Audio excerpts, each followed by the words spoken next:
Okay, so let's start. Hello, welcome. I'm Mario. I'm a software engineer here at CERN. I'm going to present you to Ballerina, which is a new programming language. At first, you might question yourself, why do we need yet another programming languages? We should go a bit back in time to look at programming languages over the history. So at first, computer were just binary, then we get assembly. After some time, some more complex programs like Fortran or COBOL for financial institutions, as you may know. Then we get C, then C with classes, C++. And after some time, we already have Java, Python, Haskell. So at that point, that is almost 30 years ago, we already have object orientation and functional programming, which is basically what we are still using nowadays. So in a world that is basically web focused, probably most of the interactions are between APIs, we should be looking for something different after 30 years. So this is where Ballerina comes from. And it proposes a service-oriented programming approach. So in this case, what we look for is to have these principles and have a layer of abstraction from the objects and focus on the server interaction and integrations. So the principles of service-oriented programming would be having formal APIs. So you can use OpenAPI or WSDL, for example, to have a clear contract with your client and be sure that your APIs are going to work properly. Then it uses structural typing. So this means that types are defined by their fields. So when you're going to compare two types, the important part, for example, is that this type has one integer and one string, and the names are not really relevant. Then components are services. You can see this in microservices structures. So it's basically this. We want each component to be a service and each service to be... You okay? And each service to be independent and easy to run on itself. So you can have a lot of services, and if one goes wrong, the others can still run without any problem. This allows basically for easy technical debt management, so you can deprecate one service for a new one, and also for distribution, as you can deploy them independently. Then we also want to decouple the access points from the business logic. So we don't want it to be tightly coupled. So we want in this port do a GET request, and the business logic doesn't have to be tied to that. And abstract data manipulation. So in this case, what we want is the business logic to don't really care about how the data is transferred in the wire. So you can have more data than what you actually use in your application, but only use the parts that you are interested in. For this, Ballerina appears, and it has been in development for almost 5 years. It started in 2016, and the first production release was done in February 2022, so almost 2 years old. And it was created for integration. So they wanted to solve the problem of integrating various systems. This is because in the past, how you could integrate things was with domain-specific language or drag-and-drop UIs that are not really cloud-native or code-driven. And the other solution was to use Java and C or whatever, but with frameworks.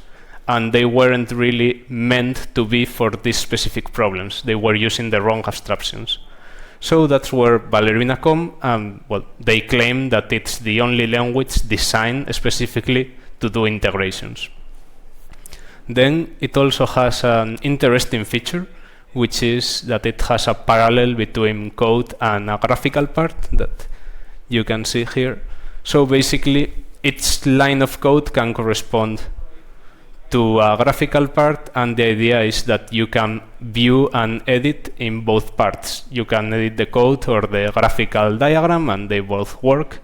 This is interesting to understand, for example, the code. When you are shown a new code base, you maybe not understand. It's difficult to understand, but if you are shown this diagram, you can clearly see, okay, this is connecting to GitHub, getting the pull request, creating a Google Sheet, appending some rows, entering a loop, appending more rows, and ending. So it's a quick way to see how the program works. Also, of course, it's important that it's concurrent. So it's concurrent by design. Each Ballerina program runs on one or more threads, depending on the services that you are running. And then each thread can have a strand, what they call it. You can think about it like the Java 21 virtual threads. They are managed by the Java virtual machine, because I don't know if I mentioned it, but Ballerina is running on the Java virtual machine. So each device that has a Java virtual machine can run a service from Ballerina. And basically, each strand or virtual thread, however you want to call it, can run as a coroutine in relation to the other strands in the same thread. And finally, Ballerina has a data orientation language or syntax, better. So it's like an SQL-like syntax that allows you to perform operations like transforming things into tables, lists, XMLs, and also to execute some code on the iterator based on this syntax. So I wanted to show you quickly a demo of how this would look like. So to install Ballerina is pretty easy. You go to ballerina.io, click download, and you will get this bal command, that is the Swiss knife tool for this. And you have a lot of things. You can create your new project, and basically a basic project that you just create consists on this, the main, the DOM for the dependencies and everything, it ignore, well, you know. So hello world, very easy, and here you can see visualize. So Ballerina uses Visual Studio Code as its main IDE, and it has an extension that you should probably install if you want to use it. It's just Ballerina, and this allows you to see the graphical part. And here you can see, like, you can edit here, hello world, and just say, oh, like from diagram, and the code will automatically reflect it. You run it, and it will show it. But the interesting part here is building services. So let's build a small service so you can see how it goes. So basically, you want to import the HTTP package from Ballerina, and after that you can just say service, and you will see that it already suggests properly. We want an HTTP service in this case. So we create a listener, we say, okay, just we can call it Joker because I have prepared a nice API that it's to get jokes. So here you can see how it will work. So we are going to call this, and we're going to get 10 jokes. We get the type, the setup, the punchline, and the ID. Okay. So we'll go back, and okay, let's call it Joker, and we would want to do a GET request. So first we have to create a client. So it's TP client. There we go. Let's call it joke client, and we create the connection. So here we paste the URL. In this case, it's this.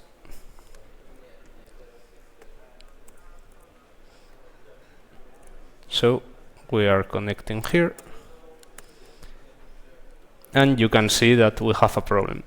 Ballerina, as it is meant for network integration, knows that with each network interaction there can be a problem, an error in the connection, in the communication, and everything. So you have to handle all of those errors. Usually, how you would think to handle is you say, okay, it returns a client, or it can return an error, and then you have to check, like, if my client is an error, then I have to handle it. But this is very tedious, and in a language that is meant for this, obviously they thought about it, and we have a solution that is the check keyword, that it's going to check if there is a network error, and it will handle it for you. Also, this should be a string. Yep. And obviously, this should be a function also. So we should, to create a function, you say resource function, and you use the method. So in this case, it's a get, and let's get yoke, and let's put all of this inside here. Okay, good. So we have to tell them the return type. Right now, it only returns an error. But we're going to make the call to the client. So we do yoke client, and we use this syntax to make a get. This is what the language uses to then create the diagrams, to make a difference between just a function call and a interaction in the network. So we're going to do a get over this.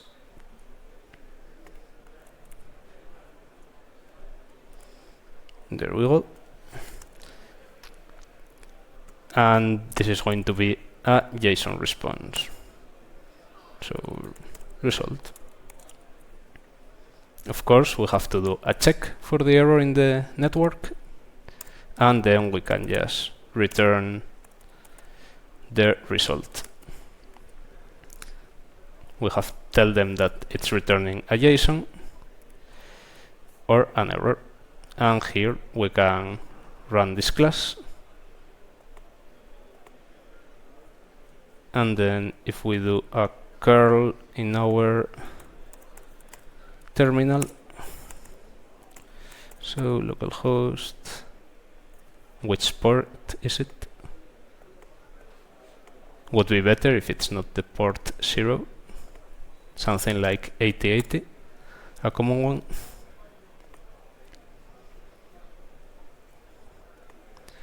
And here we can go localhost 8080 jokes joke.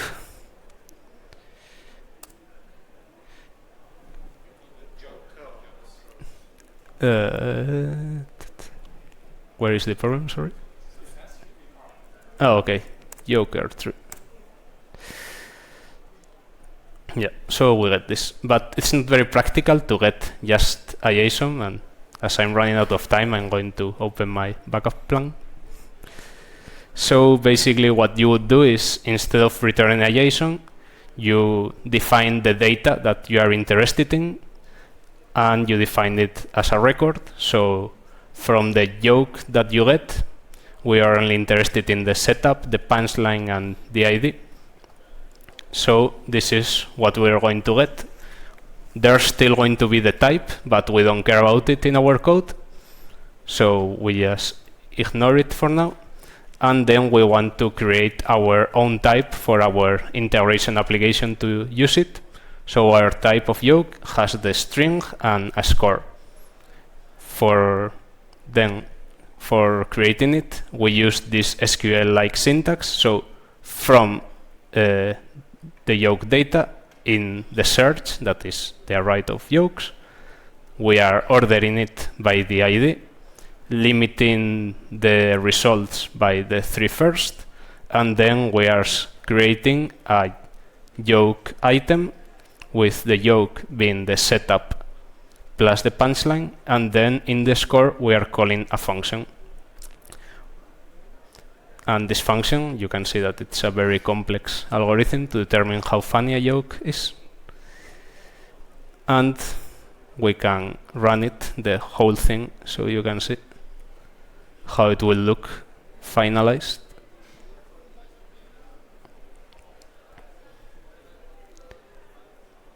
And this one is in a different port actually for some reason.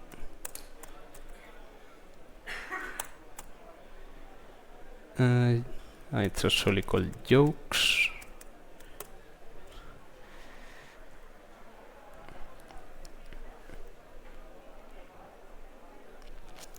And of course is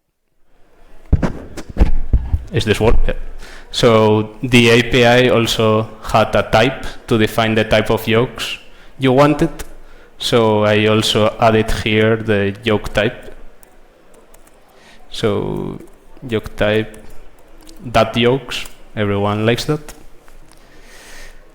And you can see the joke, why don't X tell jokes, because they would crank up each other, and it scores 7, pretty good joke. And yeah, that would be it, 15 minutes.